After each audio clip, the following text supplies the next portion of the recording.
Most people don't set out to destroy their own lives. But the road to ruin is paved with tiny, almost imperceptible steps. Anonymous. There's a brutal, unspoken truth about married women that most men don't see. It's the truth that makes them the easiest prey, not because they're weak, not because they lack morals, but because human nature is wired for temptation. No one wakes up one day and says, "I think I'll betray everything I've built." Number. It happens in the smallest moments, the innocent conversations, the lingering glances, the way her heart beats just a little faster when she gets a text from someone who isn't her husband. Psychologists have studied this for decades. They call it the slow erosion of boundaries, one step at a time, one thought at a time, until one day she looks in the mirror and doesn't recognize the person staring back at her. So why are some married women so easy to lure in? And more importantly, how do they justify it to themselves? That's exactly what we're about to expose. Let's begin. 1. The unspoken void. Why some married women seek external attention. The great marriages are partnerships. It can't be a great marriage without being a partnership. Helen Mirren. Marriage, at its best, is a bond that withstands time, trials, and temptations. But not all marriages remain as strong as they once were. Some women, despite having taken vows, find themselves drawn to attention outside their marriage, and most of the time, it's not about physical attraction alone, it's psychological. And the biggest mistake people make is assuming that these women are looking for an escape. In reality, many of them are simply searching for something they lost along the way. Human beings are wired for connection. Women, in particular, have a deep-rooted need for emotional intimacy, not just physical presence. In the beginning stages of marriage, this intimacy is strong. The late-night conversations, the stolen glances, the feeling of being seen, it's intoxicating. But over time, routine takes over. Suddenly, life becomes predictable. The deep conversations turn into logistical discussions about grocery lists and household chores. Passion gives way to duty, and worst of all, she starts to feel invisible. This is where the danger begins. Dr. John Gottman, a renowned relationship psychologist, explains that the silent killer of relationships isn't conflict, it's indifference. When a woman no longer feels noticed by her husband, her subconscious mind starts seeking validation elsewhere, sometimes without her even realizing it. People will do anything to avoid being lonely, even if it means losing themselves in the process. Mitch Albom. A simple compliment from a stranger. A conversation with a man who actually listens. A moment where she feels interesting again, and suddenly, that tiny interaction feels like oxygen after years of suffocation. Marriage comes with responsibilities, predictability, stability. But the downside of stability is that it often kills excitement. In psychology, this is called the Coolidge effect, the idea that novelty is what triggers desire. People, both men and women, are drawn to the excitement of the unknown. And if a woman has been married for years, if every day looks the same, if every interaction feels rehearsed, then the slightest spark of something new can feel electrifying. Not because she doesn't love her husband, not because she's a bad person, but because she misses the thrill of feeling wanted. We are most alive when we are in love, but love is not just about being together, it's about being chosen, again and again. F. Scott Fitzgerald. When a woman feels pursued, when she feels like she has power over a man's desire, it reminds her of a version of herself she thought was long gone. The younger version, the confident version, the one who felt effortlessly attractive. And so, even if she never intends to cross any lines, she might start walking closer to them, because in those fleeting moments, she feels alive again. Another overlooked reason why some married women become susceptible to external validation is social identity loss. Many women, after marriage, start to feel like they are no longer an individual. They are someone's wife, someone's mother, someone's caretaker. Their identity shifts from who I am to who I am to others. Before marriage, she was a mystery, an individual, someone with dreams, interests, passions. After marriage, she becomes defined by her roles: wife, mom, supporter, the one who keeps things together. While these roles are beautiful, they can also become restrictive. If a woman no longer feels like her own person, she might start seeking out interactions that make her feel separate from her role. And sometimes that interaction comes in the form of another man. 2. The justification game. The mind will always find a way to justify what the heart has already decided. Anonymous. No one wakes up one day and says, "I think I'll betray my marriage today." That's not how it works. When a married woman begins engaging in emotionally or physically risky behavior, it doesn't happen all at once. It's a slow, slippery process, one that is often justified in the deepest corners of her mind long before it manifests in real life. Because the truth is, guilt is an unbearable weight. And if someone can convince themselves that what they're doing isn't really wrong, they no longer have to carry that weight. So how does this happen? How do married women rationalize crossing the line? At first, everything feels innocent. It's just a little attention. What's the harm? I'm just talking to him. There's nothing wrong with that. It's not like I'm cheating. I'm just enjoying the moment. The human brain is a master of self-deception. If something feels good but goes against one's moral values, the brain creates excuses to bridge the gap.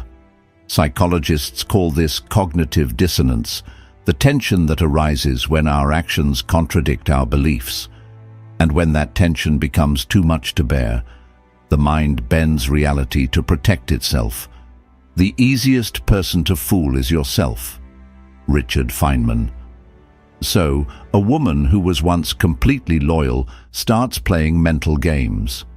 She downplays her actions. It's just flirting. It's not like I'd actually do anything. She shifts the blame. If my husband paid more attention to me, I wouldn't need this. She compartmentalizes. This has nothing to do with my marriage. This is just something separate for me. But here's the kicker. The more she justifies, the further she'll go. For many married women, the first betrayal isn't physical. It's emotional. This is what makes it so dangerous. With physical cheating, the lines are clear. There's no gray area in kissing, sleeping with, or intimately touching another man. But an emotional affair, that's where things get blurry. Late-night texts, conversations that go deeper than they should, sharing personal struggles with another man instead of her husband. At first, she tells herself, it's just emotional. There's no harm in talking.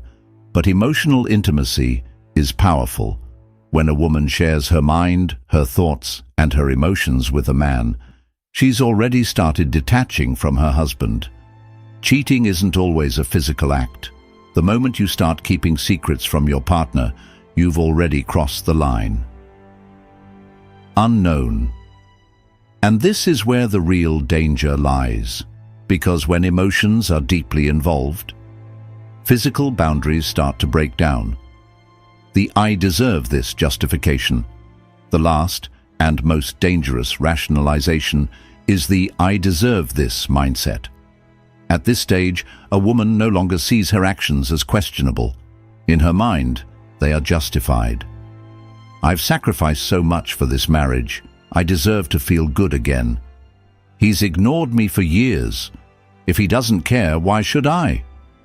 I've been faithful for so long, and it's gotten me nowhere. What's the point? This is the point of no return. At this stage, the emotional connection she's formed with another man feels more real than the marriage itself. Her mind has fully convinced her that stepping over the line isn't betrayal, it's justice. And once a person believes something is justified, nothing can stop them. The reason married women sometimes become the easiest prey isn't because they are weak-willed or immoral. It's because the human brain is wired to rationalize what feels good. It starts with small excuses, tiny justifications. But if left unchecked, those justifications turn into actions. And once the line is crossed, there's no going back. 3. The breaking point.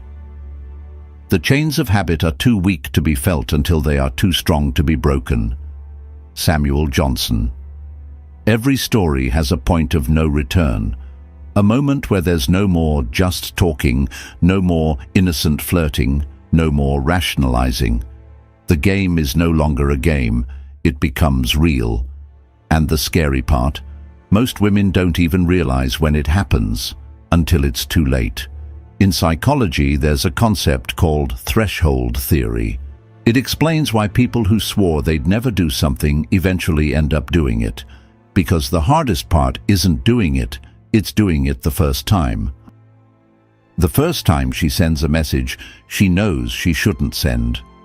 The first time she meets up with him just as friends.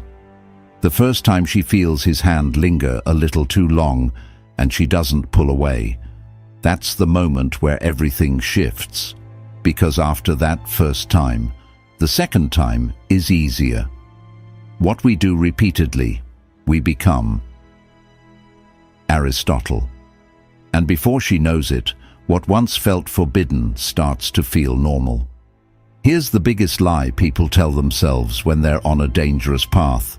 I can stop whenever I want. But can they? Not really. Because once something triggers an emotional response, it becomes addictive. Neuroscientists have found that romantic and sexual attraction activate the same brain pathways as drug addiction.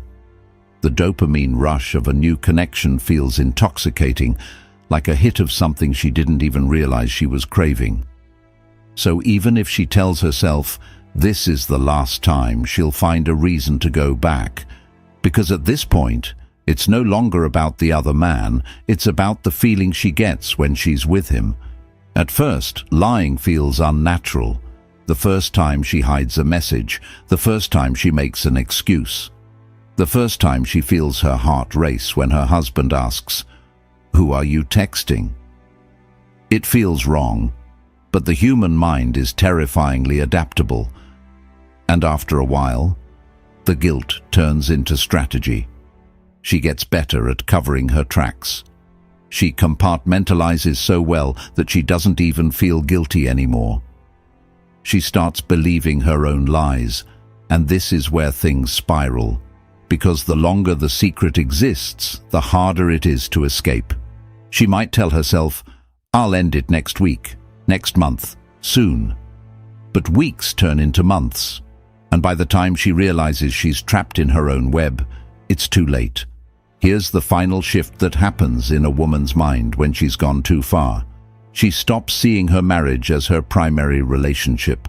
Her husband becomes the other man. The real connection, the real passion, the real intimacy, it's happening elsewhere. At this stage, even if she hasn't physically crossed the line, her heart already belongs to someone else. And when that happens, there are only two ways the story ends. She gets caught. She eventually walks away from her marriage, unable to live a double life anymore. So why are some married women the easiest prey? Because they're not looking to cheat. They're looking to feel something they lost. And once they find it, walking away feels impossible. Not because they don't love their husbands, but because they've convinced themselves that what they've found is something they'll never get back at home. And once that belief settles in, nothing will ever be the same again. So if you understand this truth, you hold power. The power to see what others miss, the power to read between the lines, the power to recognize the silent signals before they turn into something irreversible. And with that knowledge, you'll never be blind to the game again. This is Stoic Guide. Until next time, take care and see you in the next video.